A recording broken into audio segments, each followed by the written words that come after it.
5,500 वर्ष पहले द्वापर काल के अंत में जब महाभारत युद्ध के बाद पांडव मोक्ष के लिए केदारखंड में आए थे, तो भगवान शिव ने पांडवों को पुत्र हत्या और ब्रह्म हत्या दोष होने के कारण पूरे शरीर का दर्शन नहीं दिया। उन्होंने केदारनाथ में मायावी भैंस का रूप बनाया। पांडव लोग उनको पहचान गए तो भगवान शिव जी उस भैंसे के रूप में जमीन में धंस गए। उनके पीठ भाग को पांडवों ने छू लिया। वहीं पर उनको आकाशवाणी भी कि आप लोगों ने मेरा स्पर्श कर लिया, आपको मोक्ष हो जाएगा। इस केदारखंड में मेरे 5 लिंग के दर्शन आप लोगों को होंगे। आप इनका दर्शन पूजन करो तो आपको मोक्ष प्राप्त होगा। तो केदारनाथ में भगवान का पीठ भाग का लिंग है, मध्यमेश्वर में भगवान का नाभि भाग का लिंग है। यहाँ पर जो दर्शन आपने किया भगवान का हृदय और 2 हाथ भुजा के स्वरूप का लिंग है। और चौथे हैं रुद्रनाथ जी, वहाँ पे भगवान का मुखमंडल का लिंग है। 5वें हैं कल्पेश्वर, भगवान के जटा के स्वरूप का लिंग है। जो मुख भगवान के भैंसे के रूप में जमीन में निकल गए थे, 4 मुख नेपाल में पशुपतिनाथ, वो भी केदार ज्योतिर्लिंग के ही अंग है।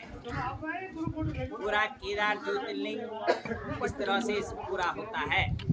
लेकिन स्कंद पुराण में वर्णन आया है केदारखंड मातम्य में, जो लोग इतनी जगह नहीं जा पाते हैं, केदारनाथ और भगवान तुंगनाथ जी के दर्शन कर लें, उनको 5 केदार फल प्राप्ति हो जाती है। पांडवों को ये दर्शन हुए और बद्रीनाथ में भगवान विष्णु के दर्शन के बाद शतोपंत स्वर्गारोहणी से उनको मुक्ति प्राप्त हुई। उसके बाद हमारे इस सनातन धर्म का जीर्णोद्धार किया है आदि गुरु शंकराचार्य जी। आदि गुरु शंकराचार्य जी का जन्म केरल में हुआ है। वो स्वयं शिव के ही अवतार माने गए हैं।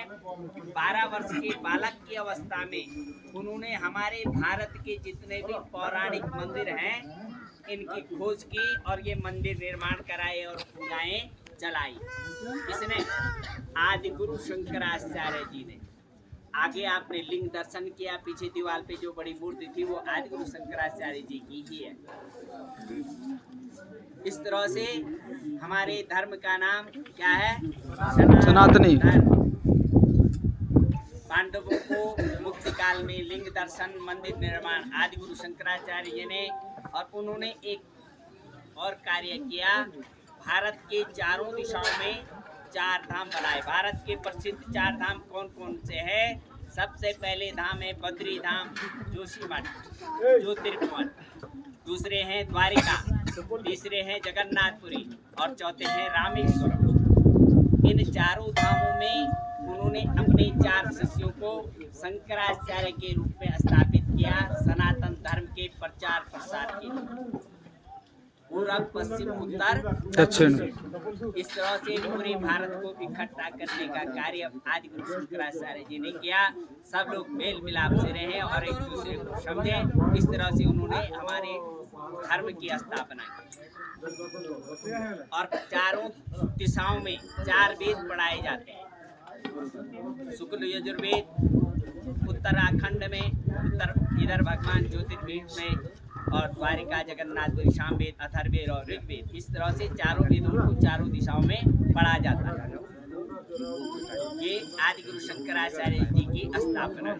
तो बोलिए आदि गुरु शंकराचार्य भगवान की जय। सत्य सनातन धर्म की जय। पंच केदारेश्वर भगवान की जय। रघुनाथ बाबा की जय। रघुनाथ बाबा की जय। जयकाराय वीर बजरंगी नमः पार्वती हर महादेव।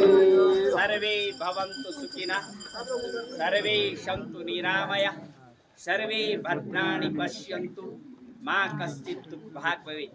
आप लोगों का कल्याण हो, आपकी यात्रा मंगलमय हो। दोबारा भगवान के दर्शन के लिए आए। तुंगनाथ जी में जो एक बार आता है 2 बार तो आता है। मेरा 30 साल से अनुभव है। 1990 से मैं इधर पूजागिरी करता हूँ। और वो कितनों को लेके आता है, कितनों को भेजता है, ये बाबा की विशेषता है। अभी आप जहाँ पे बैठे हैं उधर बादल लगा हुआ है। मैं चार धाम का हिमालय दर्शन यहीं से आपको करा रहा हूँ। सबसे किनारे में जो बर्फ दिख रहा है इसको बंदर पूछ बोलते हैं। उसके बाद जो बर्फ दिख रहा है वो यमुनोत्री का हिमालय है, जहाँ पे एक काला सा बादल लगा हुआ है। इसके पीछे गंगोत्री का हिमालय है, और इस काला बादल और जहाँ पे थोड़ा बर्फ दिख रहा है इसके बीच भगवान केदारनाथ जी है। अच्छा, ये सामने वाला। हाँ, और इधर ये छोटी काली वाली पहाड़ी पे थोड़ा बर्फ है, इसके पीछे सीधे बद्रीनाथ जी है। अच्छा, यहाँ तो केदारनाथ ये है, यहाँ उत्तराखंड के चार धाम का हिमालय तुंगनाथ जी से ही दर्शन। जी इस पहाड़ी के पीछे। अच्छा, सबसे ऊपर। यहाँ से ऊपर 1 किलोमीटर चंद्रशिला नाम की चोटी है, वहाँ से 3 भाग में हिमालय दिखता है। वो केवल हिमालय देखने का स्थान है। बाबा का जो दर्शन है वो मुख्य यही है। ठीक है जी तो आप लोग शांति से बैठे। 10 मिनट के बाद आपको आरती मिलेगी और भोग प्रसाद मिलेगा। जहाँ पर है वहीं बैठे रहें।